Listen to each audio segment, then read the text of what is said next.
Do you have a question for me? You guys just use the chat to write a question. Can friends with women turn into friends with benefits?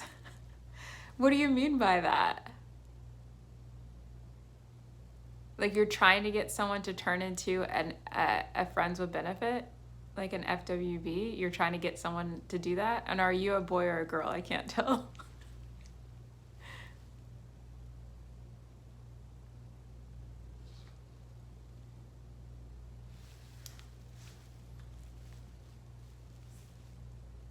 My first thought is, come on, why are you trying to convince someone to be an FWB? Because that is just non-committal, situational, confusing stuff, and someone always gets hurt. So how about we talk about committed relationships? If you're not interested in being in a real relationship with that person, maybe they're not the right one. Maybe move on. Okay, let me see what you like. If a girl likes you and you're already kissing. Okay, so why not make the girl your girlfriend? Have you asked the girl to be your girlfriend? Do you actually like the girl? That's the first question. Do you like this girl? Because if you don't like sis, like, even if she kissed you, just be like, I'm sorry. I love being friends, but like, let's just be friends because I don't want to hurt you. And that's fair because you don't want to hurt her, right? But if you're secretly in love with her, then like, let's make this a done deal. Lock her down, ask her to be your girlfriend and be clear. Like, I want you to be my boo. I want to be exclusive. I'm not dating anyone. You're not dating anyone. Okay. Oh, well, if she doesn't want you, then let her go. I know that sucks. But that means that there's someone better. Okay? She doesn't want to hurt you. Then why is she kissing you? So she's the one who's trying to make you a friend with benefit. That's not cool. My puppy's crying. That is not cool at all. Do you feel like she's the one, or do you just kind of like have a crush on her? Like, do you want to marry her, have babies with her, and live happily ever after?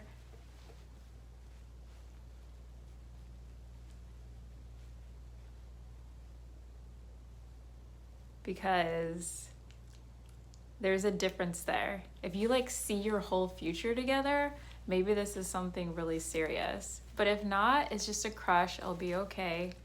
Respectfully back out so that you don't get more invested and get hurt in the situation. Thank you for the questions though, and like putting the clarity there in the chat. I know it was like a very vulnerable thing for you to do, to share with me, but I appreciate it. I hope that helped. Does anyone else have any questions for me? I'm ready for the questions. The dating relationship questions. The dating relationship questions.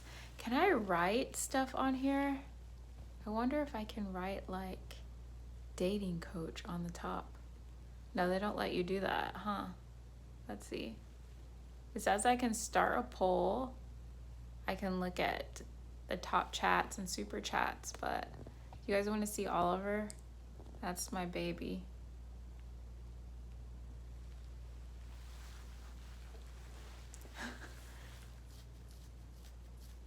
Aw.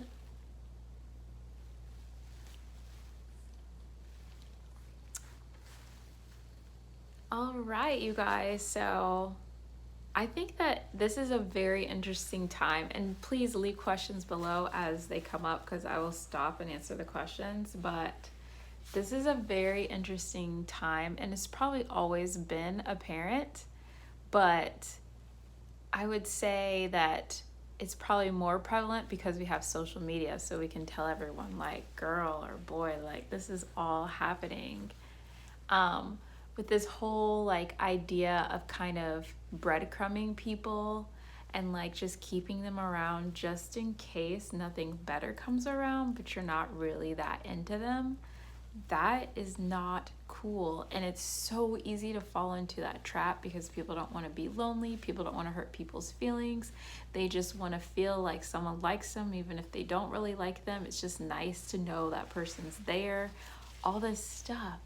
But it just hurts you. And also, I think that it takes away the time that you could have with the actual person you're supposed to be with. Like, imagine you're hanging out with your situationship at this party where you're supposed to meet the guy or the girl that would have just like made your whole world, but they didn't even talk to you because everyone at the party knew that you had something going on with so and so. You get what I'm saying? Like, and then there's also just like inner work. Like, if you're in a place and a state of mind where you're still allowing people to treat you like that, or you're treating people like that, then you have some work to do to become the kind of person that could be a valuable and like wonderful, loving, kind, and like full person in a relationship. And when I say relationship, I don't mean like, oh, like, yeah, we're boyfriend girlfriend. I mean like courting. Like, the only reason to be in a relationship is like you both see a future with each other, like a long-term future, and you're getting to know each other a bit more before you make that full commitment for like a lifetime. But that period doesn't even need to be very long, because I believe like once you know, you know. What's interesting though is the other person, I haven't figured out if the other person will always know too. Because I've been in situations where I feel like I knew and the other person acted like they knew too, but eventually they backed out. So it's like, what exactly is happening there? So yeah, do I have any other questions? I'll pause for a second. You guys can let me know and check the chat. This is fun. Welcome to the live chat. It's okay, Pop.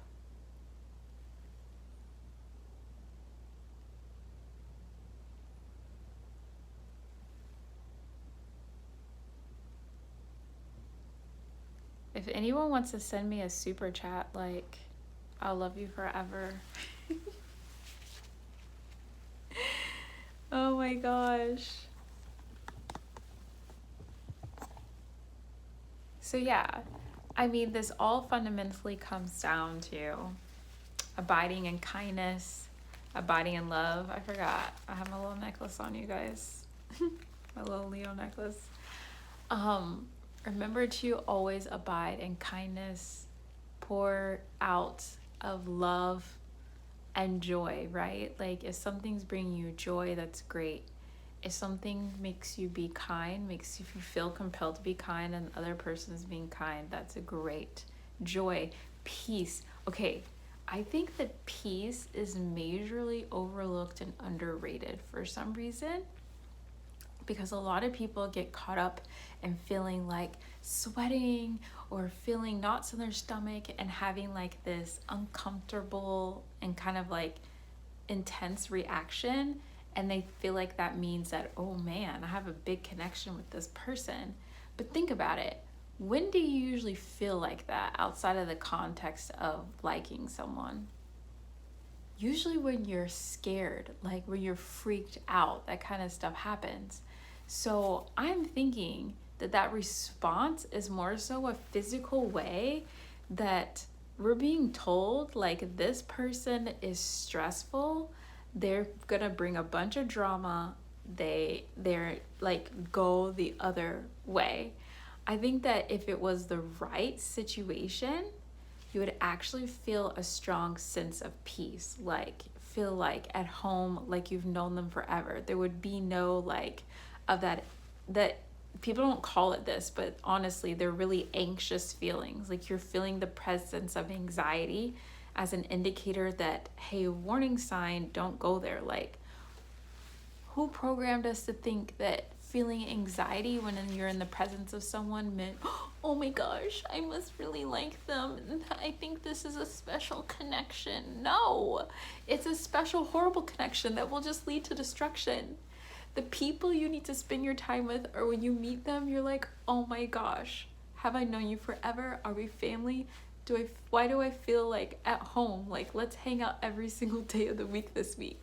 And if you haven't met someone like that yet, they're coming. They're coming. I can't promise they'll stay forever, but they're coming, okay? And there's a distinct difference between the and the And you definitely want the peace one, okay? So kindness, joy, love, peace, okay? And you want to hang around people that are operating in self-control. So like if it's someone who makes comments about like, oh man, they just never know when to stop drinking, or oh man, they work too much, they're just a workaholic, they don't know what time to leave work, or I mean, there's people that eat too much. There's all sorts of situations where people are just showing you, and they try to laugh about it, like they'll make fun of themselves about it, but they're showing you that they struggle a bit with exercising self-control. And that is also a red flag. And if you see that in yourself, it's something that you need to get under control.